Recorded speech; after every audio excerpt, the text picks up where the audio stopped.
This course offers an enriching insight into the incredible world of lasers that was first conceptualized by Albert Einstein in 1917 with the possibility of stimulated emission.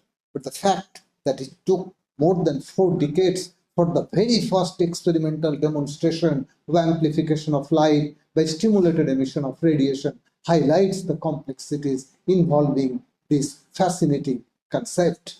The very first laser, a ruby laser, developed in 1960, fired the imagination of scientists across the world.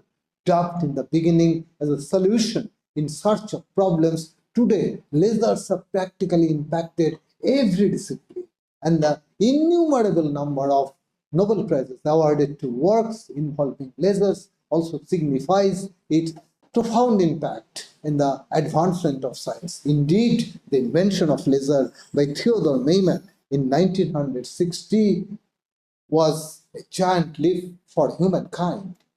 You see, the birth of lasers led to an unprecedented proliferation of research aimed at amplifying light across various materials. Today, we have a diverse range of lasers emitting coherent light, spanning across a wide range of electromagnetic spectrum, and the search for new lasers filling the existing gaps in the wavelengths is still continuing. This quest is primarily driven by the profound impact lasers continue to have on humanity, showcasing their endless potential for applications in every field. Allow me to share with you a few such examples of the applications of different lasers in the next few minutes. You see, intense red light of emitted from a ruby laser, a solid-state laser, also the very first laser to be developed, can cure a retinal tear in just a flash. Before laser, such eye problem would often result in blindness as traditional tool could not operate the ultra-sensitive retina.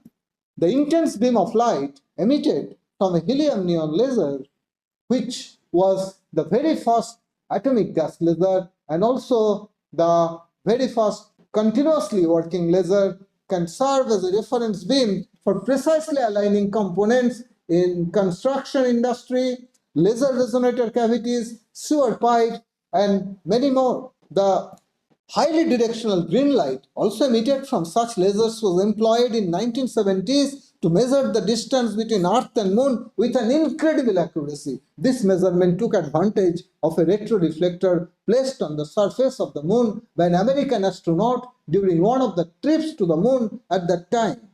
The carbon dioxide laser, regarded as the indispensable for both industrial and medical applications, was the very first molecular lasers and also has the distinction of being the very first laser to be used as a light scalpel for bloodless surgeries. This assumes greater significance in the context of operation involving more vascular region of human bodies, such as the liver, where traditional surgeries risk excessive bleeding. Excimer laser, the very first intense ultraviolet laser, gave a cure for myopia. Known as LASIK eye surgery, this is now the most popular medical use of laser. These are just few examples of the way different lasers are impacting our day-to-day life ever since their invention. 12-week course basically comprises of 2 parts.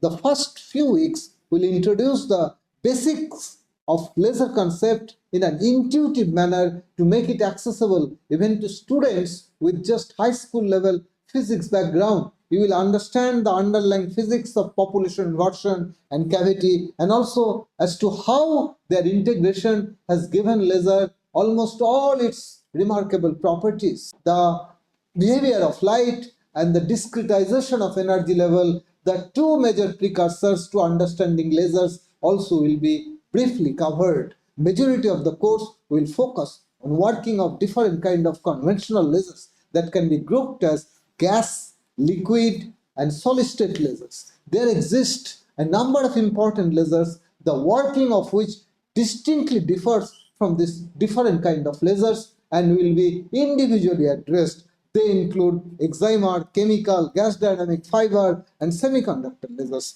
Although this course is actually meant for undergraduate students, but it will prove beneficial even for postgraduate and research scholars lacking a prior exposure to lasers. Welcome, therefore, to this course on an introduction to lasers and laser systems.